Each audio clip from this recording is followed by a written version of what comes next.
72 साल के कन्नड़ सिनेमा के सुपरस्टार डॉक्टर राजकुमार कर्नाटक के चामराजनगर डिस्ट्रिक्ट गजनूर विलेज में अपने एक फार्म हाउस पे वो अपने कमरे में टीवी देख रहे थे।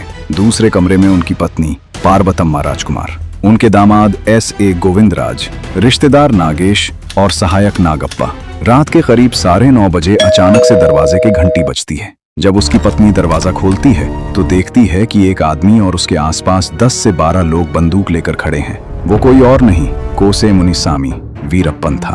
तभी वीरप्पन ने उनकी पत्नी पार्वतम्मा राजकुमार को कन्नड़ में कहते हैं, नमगे सर बेकू, हमें सर चाहिए। वीरप्पन ने डॉक्टर राजकुमार को उनके साथ उनके दामाद S.A. गोविंदराज, रिश्तेदार नागेश और सहायक नागप्पा को भी वहां से अगवा कर लेता है। बाद में नागप्पा किसी तरह वहां से भाग जाता है। चलिए आज की इस वीडियो में जानने की कोशिश करते हैं कौन था ये कोसे मुनिसामी वीरप्पन, जिस पर 184 हत्याओं के आरोप, 500 हाथियों का शिकार, 65 टन चंदन की तस्करी।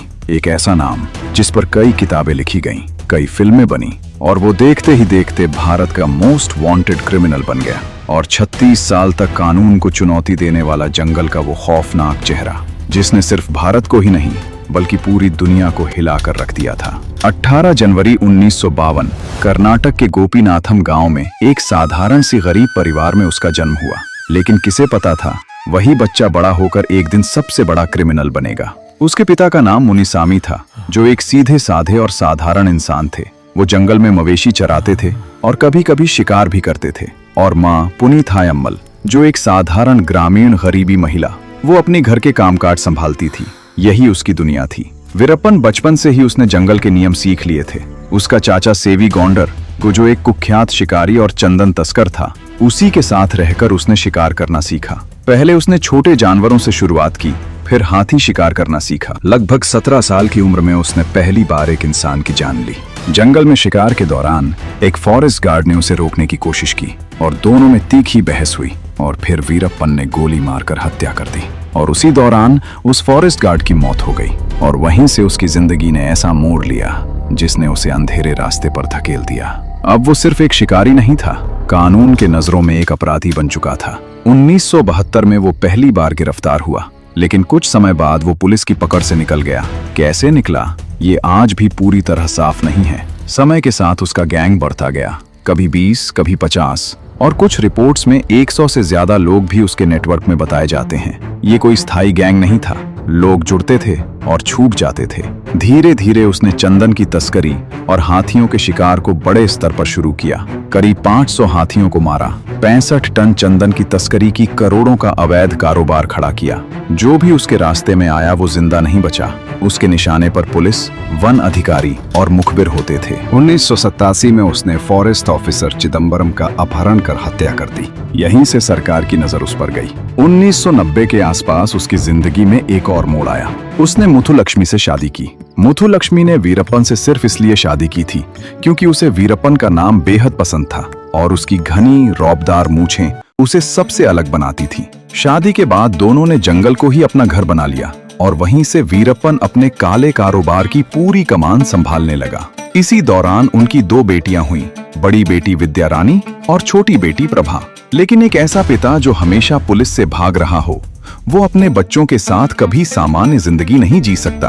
1991 में वीरप्पन ने IFS अधिकारी श्रीनिवास की हत्या कर दी। 1992 में IPS अधिकारी हरिकृष्ण की टीम पर हमला किया। जंगल में घात लगाकर चारों तरफ से फायरिंग हुई। हरिकृष्ण किसी तरह बच निकले, लेकिन उनकी टीम को भारी नुकसान हुआ। 1993 में उसने सबसे खतरनाक हमला किया, पलार ब्लास्ट। वीरप्पन को पता था कि पुलिस उसी रास्ते से आएगी। उसने सड़क के नीचे लैंडमाइन बिछा दी। जैसे ही बस वहां पहुंची, जोरदार धमाका हुआ। उस बस में तमिलनाडु पुलिस के जवान, वन अधिकारी और आम नागरिक थे। टोटल 22 लोगों की जान चली गई, कई लोग घायल हुए। ये हमला एक संदेश था सरकार को कि जंगल में उसका राज चलता है। उसके बाद सरकार भी एक्शन में आ गई। उसी समय BSF को ऑपरेशन में लगाया गया, लेकिन भाषा और इलाके की दिक्कतों के कारण ऑपरेशन सक्सेसफुल नहीं हो पाया। वीरप्पन ने BSF के सभी जवानों को मार देते हैं। 1994 में DSP चिदम्बरनाथन का अपहरण कर लेते हैं। 1995 में उसने फिर से 3 वन अधिकारियों को अगवा कर लेते हैं। 1996 में उसका भाई अर्जुनन को पुलिस हिरासत में लेती है। और उसे बुरी तरह टॉर्चर किया जाता है। उसी दौरान वो पुलिस कस्टडी में ही दम तोड़ देता है। बाद में पुलिस ने इसे आत्महत्या बता देते हैं, लेकिन ये बात वीरप्पन को यकीन नहीं होती। उसे पूरा भरोसा था कि ये एक हत्या है और फिर उसने उसी पुलिस स्टेशन पर हमला करके 19 पुलिस वालों को मार डाला।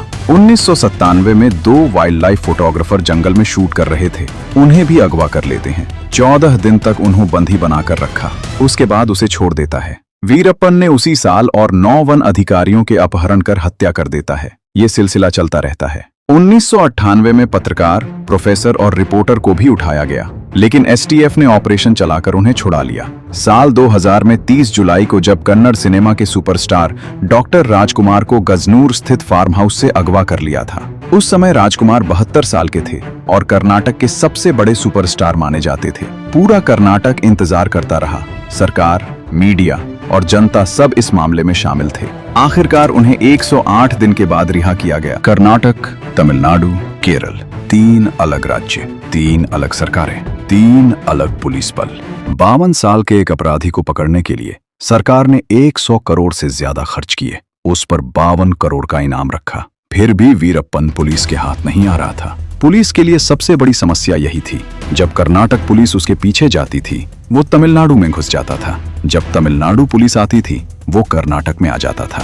लेकिन 18 अक्टूबर 2004 सब खत्म हो गया। कर्नाटक और तमिलनाडु की जॉइंट एसटीएफ ने एक अंडरकवर मिशन चलाया। इस ऑपरेशन को लीड कर रहे थे के विजय कुमार। वीरप्पन बीमार था, उसकी आंखों की समस्या बढ़ चुकी थी। एसटीएफ के एक अंडरकवर पुलिस वाले ने उसे इलाज का झांसा दिया। पहले से ही एक एम्बुलेंस सड़क के किनारे इंतजार कर रही थी। तकरीबन रात के 1:30 बजे उसे एम्बुलेंस में बैठाया गया। उसके साथ उसके 3 भरोसेमंद साथी थे, सेथुकुली गोविंदन, चंद्रे गौडर और सेथुमुनि। पप्पारापट्टी के पास एम्बुलेंस को रोकी गई। चारों तरफ एसटीएफ पहले से मौजूद थी।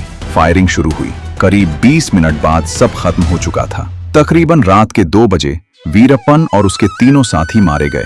36 साल का आतंक वहीं खत्म हो गया। उसकी मौत के बाद उसकी पत्नी मुथुलक्ष्मी ने नई जिंदगी शुरू करने की कोशिश की। वो राजनीति में आई। बड़ी बेटी विद्या रानी पढ़ लिखकर वकील बनी और छोटी बेटी प्रभा ने मीडिया से दूरी बनाए रखी और एक सामान्य जिंदगी जी रही हैं।